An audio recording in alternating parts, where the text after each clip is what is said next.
সন্ধেবেলা বারান্দায় বসে থুরি ব্যালকনিতে বসে ঝলমলে শহর দেখছি। বারান্দা বললে ব্যাকডেটেড লাগে, তাই ব্যালকনিতে শিফট করে গেছি আমরা নীরবেই। শহরের লোকজন নিজেদের স্মার্ট, রুচিশীল, লিবারেল দেখাতে কত কিছুই করে চলেছি। কোনোভাবেই যেন গা থেকে মাটি মাটি গন্ধটা না বেরোয়, তাই এত আয়োজন। সন্ধ্যের আলো, ঝলমলে তিলোত্তমা বড় মায়াবী। দূর থেকে দেখলে মনে হয় এত বছরেও বুঝি রজস্বলা হয়নি, সেই চঞ্চল কিশোরীটিই রয়ে গেছে। সেই একই গতিময় তিলোত্তমা যেন উদ্দাম ঝর্ণার বেগে ছুটে চলেছে। এর আনাচে কানাচে এত যন্ত্রণা লুকিয়ে আছে, কে বলবে? গৃহস্থ বাড়ির বড় বউয়ের মতো সমস্ত কষ্ট যেন নিজের বুকে লুকিয়ে রেখে সদা হাসিমুখী। অথবা সকলের অমতে প্রেম করে পালিয়ে বিয়ে করা মেয়েটা কষ্ট প্রকাশের জায়গায় যেন হারিয়ে ফেলেছে। হাসি মুখে বলতেই হয় ভালো আছি। অথবা 14 ঘন্টা পরিশ্রম করে বাড়ি ফিরেও রোজ অভাব দেখা ছেলেটার মতোই এই শহর কষ্ট লুকিয়ে হাসতে জানে। তাই তো সন্ধ্যের তিলোত্তমা এত ঝলমল করে ওঠে। আজ একটি মেয়ের সঙ্গে পরিচয় হলো। মেয়ে বললে তার পরিচয় সম্পূর্ণ হয় না, বরং বলি একজন বছর 28 মায়ের সঙ্গে পরিচয় হলো। রোগা রোগা গরম, ভিড়ে মিশে যাওয়া সাধারণ চেহারা। বিশেষত্ব বলতে তার ওই পরিচয়টুকুই। সুন্দরবন থেকে সে কাজ করতে এসেছে কলকাতায়।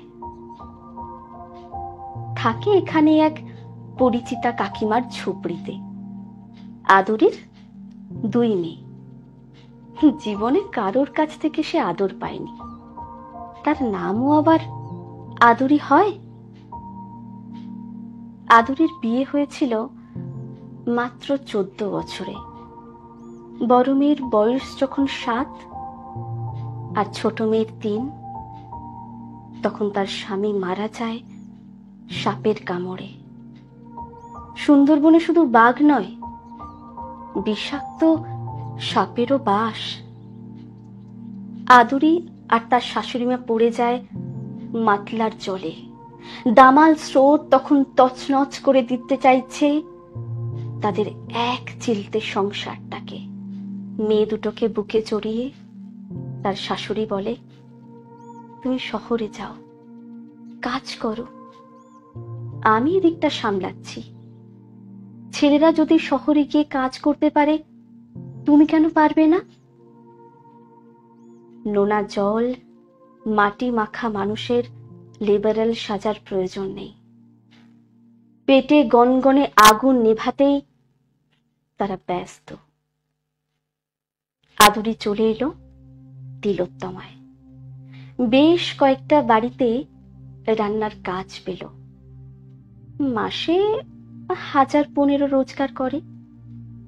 একটা মেয়ে পড়ে ক্লাস 7-এ, আর একজন 1 কি 2-তে। চুড়িদার পরে, কোমরে ওড়না জড়িয়ে সাইকেল নিয়ে জীবন যুদ্ধে জয়ী সৈনিক আদুরি এক মুখ হেসে বলে, তোমার মায়ের পুরনো শাড়ি থাকলে দিও তো, আমার মাকে দেব। মা মানে তার শাশুড়ি মা।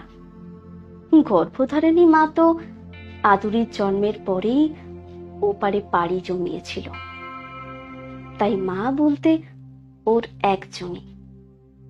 সুন্দরবন থেকে যখন ফেরে দিন 3 ছুটি কাটিয়ে, তখন শাশুড়ি মা মেয়ের জন্য 5 রকম খাবার করে বেঁধে দেয়। 2 সন্তান মাকে টাটা দিয়ে বলে, তাড়াতাড়ি এসো। গল্প বলতে বলতেই চোখ দুটো সজল হলো আদুরির। বলল, শুধু মা সাহস দিয়েছিল বলে আজ নিজের পায়ে দাঁড়িয়েছি। মা বলে, তোর বয়স কম, যদি কাউকে মনে ধরে বিয়ে করবি। আমি বলি, ওসব সুখ যখন কপালে টিকলো না, আর ওসবে যাব না।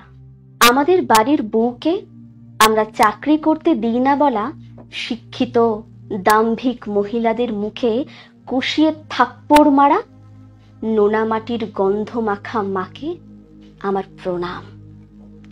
স্বাধীনতা এখানে কেউ কাউকে দেয় বলে আস্ফালন নেই, শুধু নীরবে পাশে দাঁড়ানো আছে। ঝকঝকে তিলোত্তমার একটা ছোট্ট ঝুপড়িতে মায়ের যন্ত্রণা আছে, সন্তানদের ছেড়ে থাকার যন্ত্রণা। যতই নিজের বয়স লুকিয়ে রাখুক তিলোত্তমা, বয়স বাড়ছে বই কি। মেয়ে থেকে মা হয়ে গেছে অনায়াসে। কপালে পড়েছে দুশ্চিন্তার রেখা, কাঁধে এক রাশ দায়িত্ব। তবুও এ রূপ বড় নির্ভেজাল। সন্ধ্যের তিলোত্তমা বড় মায়াবী, অনন্ত রহস্যময়ী। কষ্ট লুকিয়ে রাখে হাসি মুখে মায়ের মতোই।